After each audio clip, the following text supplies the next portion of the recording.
After 65 years of searching for aliens, we might have been doing it all wrong. Imagine you're in a dark room, frantically scanning the radio dial for a signal, but the aliens long ago cut the cord and switched to invisible laser beams aimed directly at your window because they spotted you tens of thousands of years ago. This isn't science fiction.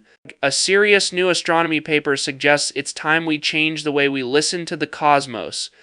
Again in 1960, when astronomer Frank Drake pointed a radio telescope at Tau Ceti and Epsilon Eridani, hoping to catch a radio transmission from another civilization. His project, named Ozma, marked humanity's first serious SETI, the search for extraterrestrial intelligence. More than 6 decades later, we've scanned thousands of stars and analyzed vast amounts of radio data, but the result remains the same: silence. Not a single confirmed, repeatable, intelligent signal has ever been found. Is the Milky Way truly a barren desert? Or, more unsettling, have we been looking in the wrong direction from the start? Maybe the aliens have been sending their hellos all along, but the phone we're using isn't the same model they're calling on. Today, we're diving into a paper that could fundamentally change the game. Its core argument is provocative. Our past approach to SETI may have been guilty of anthropocentrism, and the solution might already be on its way, hiding the data from the next generation of super telescopes. Just where did we go wrong? It all traces back to Drake's original assumption. Early SETI efforts in most sense have essentially assumed that alien civilizations would communicate the way 20th century humans would, using narrowband radio signals. It's a reasonable guess. Radio waves are long, slip through interstellar dust easily, and are relatively straightforward for us to generate. But there's a huge physical flaw in this assumption. Radio waves are incredibly hard to focus.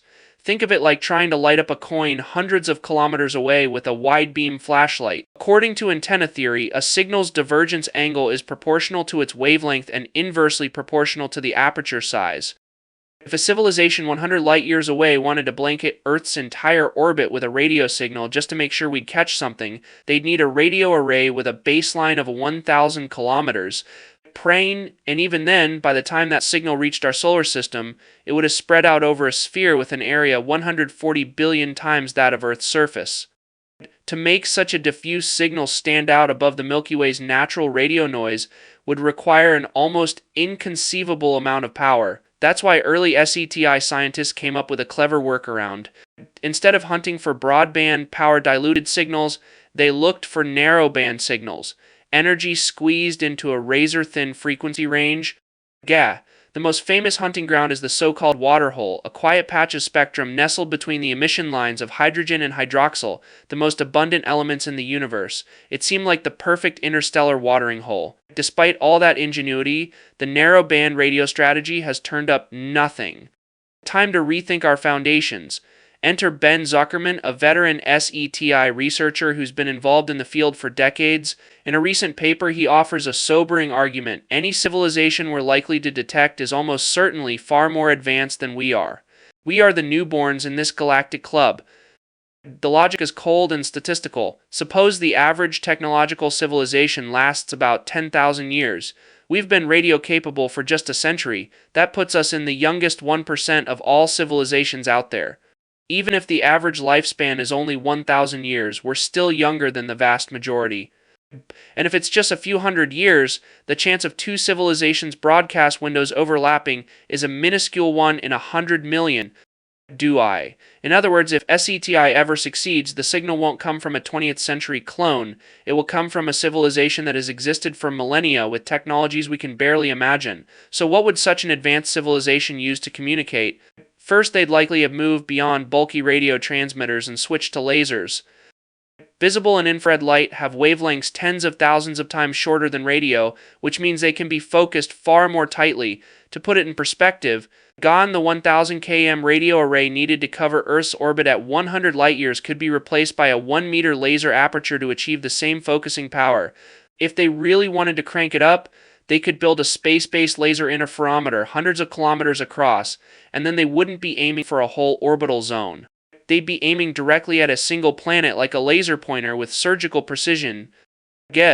Which brings us to the second question: how would they know where to point? Back in the 1960s, we didn't even know if planets existed beyond our solar system. Today, thanks to Kepler, we know that virtually every star hosts its own family of worlds. Within just 650 light-years of Earth, there are roughly 60,000 Earth-sized planets orbiting sun-like stars, and perhaps 600 of those are close matches to our own world in other key respects. More importantly, our own observational capabilities are about to take a huge leap forward. GACA, the Planned Habitable Worlds Observatory, slated for the 2030s, could directly image nearby exo-Earths, resolving continents, oceans, and maybe even the glint of city lights at night. Now, do you think a civilization thousands of years ahead of us couldn't do the same, and far better? Granted, they've likely already analyzed our atmosphere's chemical fingerprints, oxygen, methane, and other gases that scream biology, and those signatures have been broadcasting our presence for billions of years. So not only could they send a signal, they'd know exactly where to send it to make this more tangible. Let's play with scale. A radio signal from 100 light-years away spreads over an area 140 billion times Earth's surface. If Earth were a football, that signal would cover an entire football stadium. Imagine the transmitter power needed to make every seat in that stadium hear a clear message above the static. And 650 light-years? That sounds vast, but on a galactic scale, it's just our local neighborhood. The Milky Way is 100,000 light-years across. 650 light-years is barely 1.5% of its radius. Whittling down those 60,000 Earth-like candidates to 600 truly promising ones is like scanning the entire human population to zero in on a single small town. That's where we should aim our telescopes and our precious observing time. So what does this mean for SETI's future? Dollars. First, we need to update our search strategy. Instead of scanning the whole sky for generic narrowband radio signals, we should concentrate on those 600 prime planetary targets within 650 light-years, hunting for highly directional optical or infrared pulses. But let's be clear about what we know, what we infer, and what's hype, because this is crucial. What we know. Traditional radio searches have come up empty. Laser technology is physically superior for focusing. That's just physics. And exoplanets are everywhere. Kepler proved that. What we infer, Zuckerman's statistical argument suggests that any civilization we detect is probably older than us, so they'd likely use more advanced communication methods like lasers. But this is a chain of ifs. We have zero direct evidence yet. Cakier. The hype, some headlines scream, aliens already see us and are calling. That's missing a key piece. We haven't received a single confirmed signal. Honestly, we have no idea what a real techno-signature would actually look like. Past SETI was like waiting for a phone call from a specific voice. Modern SETI is becoming a broad anomaly detection exercise. Instead of guessing the signal's shape, we sift through astronomical big data for anything that doesn't fit known natural explanations. An odd spectral spike, a weird time pattern, or a Doppler shift that tracks a planet's orbit. The famous wow, cow signal was one such anomaly, ultimately attributed to natural causes, but it proved our detection pipeline works. The good news, a revolution is already underway. Next-generation surveys like the Rubin Observatory will image the entire southern sky every 3 nights, generating 20 terabytes of data per night. While its primary goal is to spot supernovae and asteroids, clever tweaks to its alert algorithms could turn that torrent into a prime hunting ground for techno-signatures. A study published last year, ArcSev 2310.16990, showed that Rubin's existing infrastructure could actually detect a wide range of extremely rare artificial signals. And it's not just optical. The Square Kilometre Array (SKA), currently being built in South Africa and Australia, will produce as much data every second as Rubin does in a full night, with unprecedented sensitivity. If we can design smart enough triggering algorithms, SKA might be our best and perhaps last chance to catch an alien radio transmission.